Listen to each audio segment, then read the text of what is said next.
हर पल आपके साथ। नमस्कार, आप देख रहे हैं हर पल न्यूज और मैं हूं आपके साथ माधुरी तिवारी। मध्य प्रदेश और छत्तीसगढ़ के बुलेटिन में आपका स्वागत है।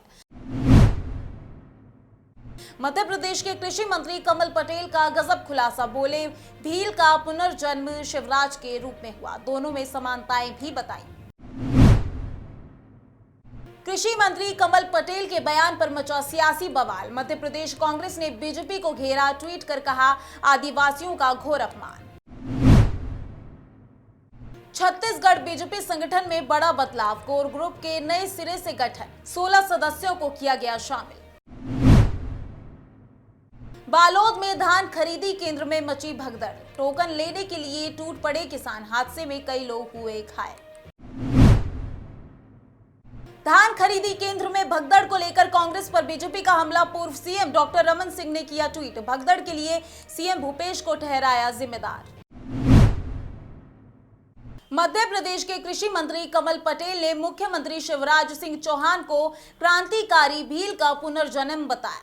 उनका कहना है कि टंटिया मामा का पुनर्जन्म शिवराज सिंह के रूप में हुआ है। दोनों की कार्य शैली एक जैसी है। मामा अंग्रेजों को लूट कर गरीब कन्याओं की शादी करवाते थे, शिवराज अमीरों से टैक्स वसूल कर गरीबों की सेवा करते हैं।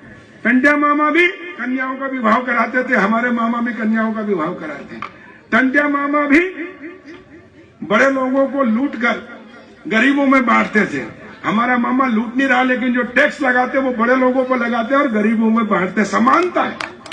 तो एक तरह से ये कह ले कि टंटिया मामा का पुनर्जन्म शिवराज सिंह चौहान के रूप में, मुख्यमंत्री के रूप में हुआ है, जो पूरे प्रदेश को।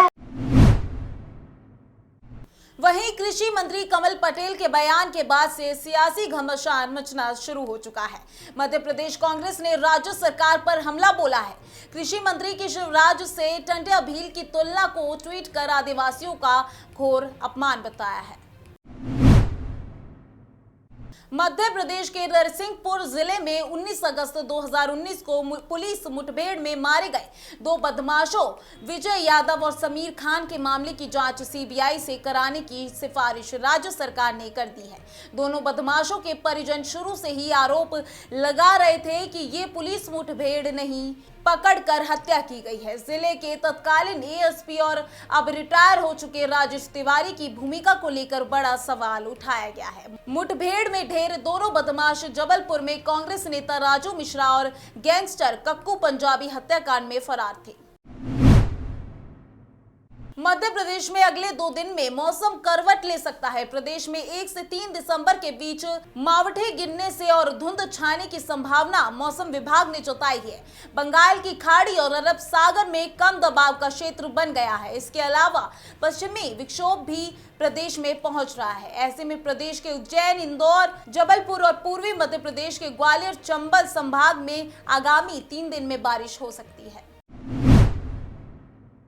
कोरोना प्रतिबंध से छूट मिलने के बाद एक बार फिर मध्य प्रदेश में नए केस तेजी से बढ़ रहे हैं। 13 दिनों में प्रदेश में 159 संक्रमित मिले हैं। इनमें भोपाल में सबसे ज्यादा 65 और इंदौर में 64 केस मिले हैं। राजधानी और इंदौर कोरोना के हॉटस्पॉट बन गए हैं। इनके अलावा जबलपुर, ग्वालियर जैसे बड़े शहरों के साथ रायसेन, दमोह जैसे जिलों में भी संक्रमण फैल रहा है। छत्तीसगढ़ बीजेपी संगठन में बड़ा बदलाव किया गया है। कोर ग्रुप और अनुशासन समिति का नए सिरे से गठन किया गया है। पहली बार वित्त समिति भी बनाई गई है। कोर ग्रुप में कुल 16 सदस्यों को शामिल किया गया है। बता दें कि मिशन 2023 की तैयारी में छत्तीसगढ़ बीजेपी ने अपने संगठन में बड़ा बदलाव किया है। कोर ग्रुप में सांसद अरुण साव, कोषाध्यक्ष गौरी शंकर अग्रवाल, प्रवक्ता और पूर्व मंत्री केदार कश्यप को शामिल किया गया है। छत्तीसगढ़ में 1 दिसंबर से धान की खरीदी शुरू हो गई है। राज्य के बालोद जिले के एक सहकारी समिति के केंद्र पर सोमवार को उस समय भगदड़ जैसी स्थिति पैदा हो गई जब बड़ी संख्या में किसान पहुंच गए। किसान यहां न्यूनतम समर्थन मूल्य पर धान बेचने के लिए टोकन लेने पहुंचे, जिनमें महिलाएं भी शामिल थी। किसानों की भीड़ ने टोकन लेने की होड़ में महिलाओं को कुचल दिया। बता दें कि हादसे में 17 महिलाएं और कई बुजुर्ग घायल हो गए, जिनमें से 3 महिलाओं की हालत गंभीर बताई जा रही है। वहीं बालोद जिले में हुए हादसे के बाद विपक्षी दल बीजेपी को कांग्रेस की सरकार पर हमला बोलने का मौका मिल गया। विपक्ष ने धान की खरीदी को लेकर सवाल खड़े कर दिए। राज्य के पूर्व सीएम डॉक्टर रमन सिंह ने ट्वीट कर बालोद की घटना पर दुख जाहिर किया और कहा कि सीएम भूपेश बघेल को भगदड़ के लिए जिम्मेदार ठहराया गया है। बीजेपी के वरिष्ठ विधायक और पूर्व मंत्री बृजमोहन अग्रवाल ने भी धान खरीदी केंद्र में मची भगदड़ पर कांग्रेस की महासचिव प्रियंका गांधी को आड़े हाथों लिया है।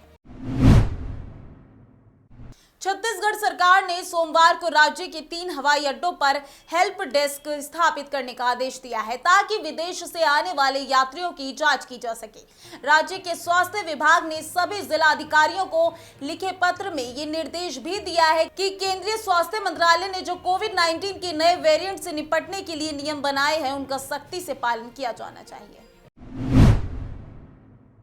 कोरोना संक्रमण के नए वेरिएंट ओमिक्रॉन को लेकर भारत सरकार अलर्ट पर है। राज्य सरकार भी इस वेरिएंट को लेकर रणनीति बना रही है। छत्तीसगढ़ सरकार ने भी ओमिक्रॉन को लेकर एडवाइजरी जारी की है। इसी बीच छत्तीसगढ़ सरकार विपक्षी दल बीजेपी के निशाने पर है। पूर्व सीएम रमन सिंह ने छत्तीसगढ़ के सीएम भूपेश बघेल पर तंज कसा है। रमन सिंह ने आरोप लगाया कि राज्य सरकार ओमिक्रॉन को लेकर कुछ भी नहीं कर रही है।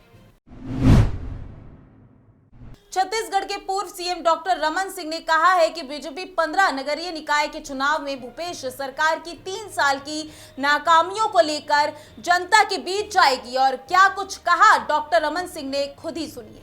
तैयारी बहुत अच्छे से चल रही है और 15 नगरीय निकाय में परीक्षक बन गए हैं।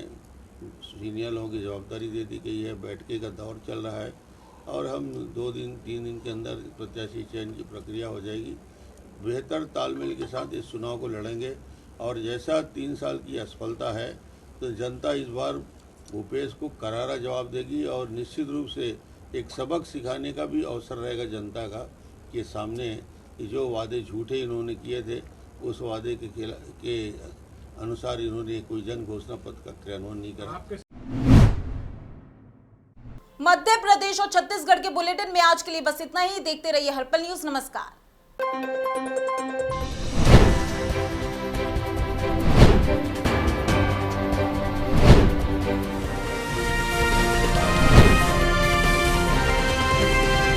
हर पल आपके साथ।